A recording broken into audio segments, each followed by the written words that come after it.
Welcome to NBA Today, presented by Xfinity Mobile. We start our show with news out of Washington, and for that, we need to bring in our senior NBA insider, Adrian Wojnarowski, because, Woj, you broke the news this morning that the Washington Wizards and Bradley Beal, they are discussing the possibility of a trade here. So let's start with this. Why now?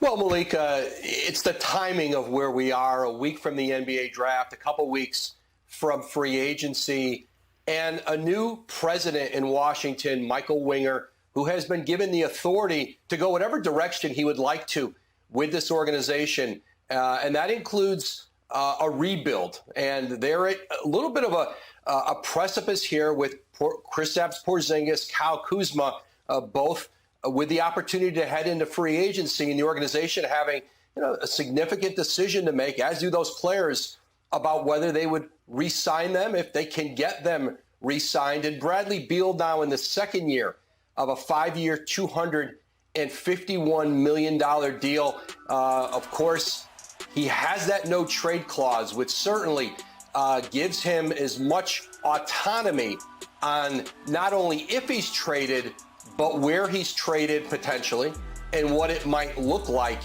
from a return package. He can look at what a team potentially would have left if they traded whatever assets they might be willing to give up to Washington. So that's just a conversation now between Michael Winger, Bradley Beal, and his agent, Mark Bartelstein, with Priority Sports. Bartelstein and the Wizards, even predating Michael Winger, have a history of being able to work together along with owner Ted Leonsis. Let's get into this a little bit more, Woj, because you mentioned it. Trading a player in the second year of essentially $250 million contract, it's always going to have its complications. But why is this one even more so? Yeah, it gets back to having that no trade clause. The only player in the league right now who has negotiated one. And so not only, though, of course, does Bradley Beal have the opportunity to approve or discount any potential deal.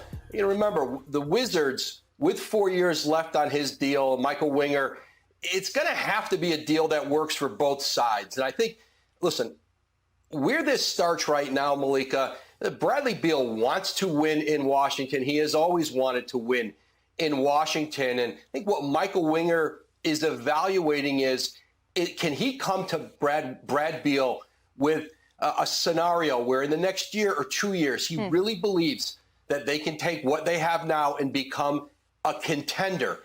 If they can't do that, if Michael Winger comes to Beal and Mark Bartelstein and says, I don't see a pathway to that, should we start looking for a trade together? And then they would be able to do that. But listen, if you're Washington, you want back draft picks, good picks, you'd want potentially either young players or expiring deals. So you can look around the league and figure out the teams who have that and who might have interest in a player of Beal's caliber, an All-NBA or a three-time All-Star guard. But it would be a complicated scenario. It would not be an easy trade to do, and it may not happen. I think right now, Winger, Bartelstein, Beal, they're all talking. They're going to keep talking and see what they think they can do with this roster ahead of the draft, ahead of free agency.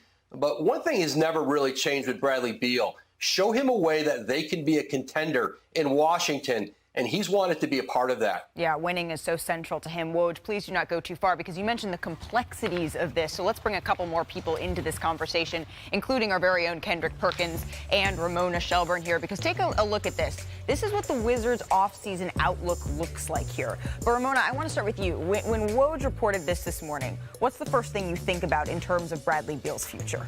Well, look, that no trade clause. I mean, I know you've been talking to him about that, but do you know how hard it is to get a no trade clause? Right. I mean, it goes with him wherever he goes. It goes with him. Right. And teams do not want to do that, especially for guys making this much money. But let's go back to Michael Winger's history.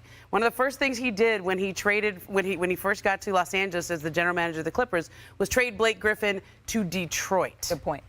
So now you're in Washington, you're in charge of the Wizards, and looking at how you want to reshape this roster, if you want to reshape this roster, and you don't have the whole league to trade with. You have whoever Bradley Beal is okay with being traded to. And we're not there yet. My understanding is nothing is imminent here, but as we hit the finals are over now. We have a week before the draft. This is when a lot of deals can get done because those draft picks are valuable up until the draft pick is made. And so this is the first point when you would see action here with Bradley Beal. But I think it's going to be, as Adrian mentioned, difficult to move him because of how much money he makes and because of that no trade clause. Brian Windhorst, your thoughts?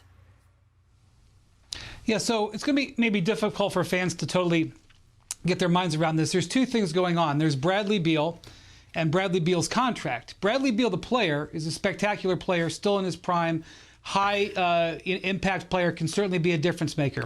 His contract is totally different because it's also important to realize that if he gets traded, that no trade clause would move with him to his new team. So if his new team acquired him, they would have difficulty potentially moving him later on in the contract. And so while we saw some jaw-dropping star player trades last summer, the haul that the Timberwolves gave up to get Rudy Gobert, for example, the haul that the Cavs gave up for Donovan Mitchell.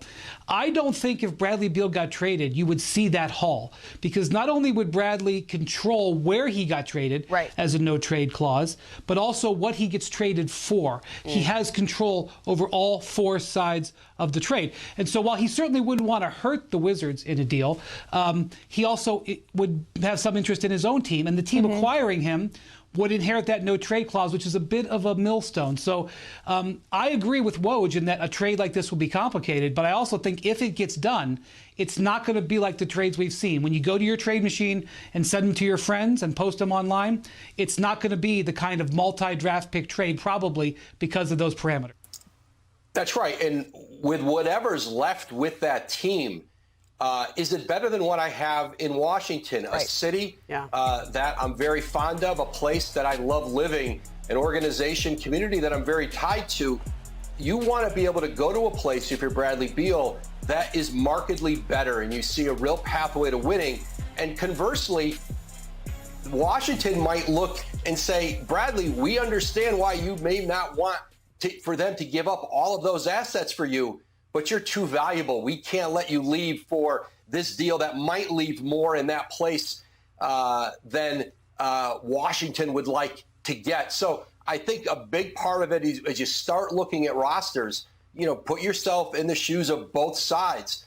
And again, it will be a complicated scenario. It may not be resolved quickly. And listen, the chance that Bradley Beal returns to Washington to start next season is very real. But I think the conversations now for this to even have a chance of happening, it has to be what is happening now, which is the Wizards, Bradley Beal, his agent, Mark Bartelstein, digging in on conversations. And as teams call Washington with potential deals, packages, interest in him, then there's a three-way conversation that has to be going on. Woj, thank you so very much. We appreciate you spending some time with us here on NBA Today. Before we move on, Perk, with all of that as the backdrop, I know you were tweeting this morning. You've been waiting to talk about this. Yes. The floor is yours. What would you like to see here? Woj said a very important word, timing. Yep. So look around the league and what's going on. The timing of the Boston Celtics, Jaylen Brown, right? Coming up for a Supermax. We don't know if him and Jason Tatum could get it done. We don't know what could happen, but we do know this, that Bradley Beal and Jason Tatum has been the loudest secret ever for us wanting to play with each other. They have been tied together like what, Malika? Shoelaces. Not shoelaces, cooked spaghetti. Cooked spaghetti. So when I think about this situation, I think about Bradley Beal being 29 years old. He don't have time for the Wizards to say, give me a couple of years. We look at Jason Tatum. Now, he's going to say the right things, but do we know long-term he's going to be a Celtic for life? It's coming up to a point where his contract is going to come up and he's going to be looking at the Celtics and say, hey, what else can we do? So I think with the relationship, the St. Louis ties that they have, both of those guys wanting to be around each other and play with each other, this is the perfect time to make the move. If I'm the Celtics, I'm calling them ASAP and trying to get a deal done. If I'm Bradley Beal and Jason Tatum, I'm talking behind the scenes. Hell, they've been doing it for the last 3 years anyway. Real quick, Brian, reality check here. You are as tied in with reporting on Boston as anyone. What is the realistic outlook here? I definitely think, Perk, you are not alone in thinking that, but my feel from talking to sources is that the Celtics are not necessarily in on this one, that their intention is to get Jaylen Brown done on a contract extension this year, and that even if they got Jaylen Brown done, the idea of bringing in Bradley Beal would be extraordinarily difficult because of the 3 contracts together. So I don't think any conversation that involves trading Jaylen Brown is something that the Celtics are super interested in right now. Well, Wendy, I thought with the Mickey Mouse sign at the top of your screen, Yeah, you brought a will friend come in today. with a more positive attitude and not be a Debbie Company man. Downer. Don't rain on my parade. It still might happen. Okay. We can have it. got a 2-for-1 special here with Because Wendy. here's the thing, right? Boston have more than just Jaylen Brown that they could offer. They got a lot of assets over there. When you look at Derek White, Malcolm Brogdon, we don't know the situation for us with Grant Williams, but they got a couple pieces that they can move to get Bradley Beal. Ramona, last word on So this. when you look at the trades that have happened in the NBA with star players making max deals, I think Donovan Mitchell's trade is a good comp here. If you're Michael Winger, you're looking at something like that. So who is the Lauri Markkanen that he has his eye on? Who is the young player that would fit into a salary match here, that could develop and build around? If you're doing a rebuild, if you go and decide to do this trade with Bradley for Bradley Beal, what young player are you targeting? And I think that's what you pay attention to as the Wizards move forward. We're paying attention to Bradley Beal. We are paying attention to Damian Lillard. It feels like all of the things are starting to happen. It is that time of year. Brian Windhorst, Mickey Mouse, please do not go so far.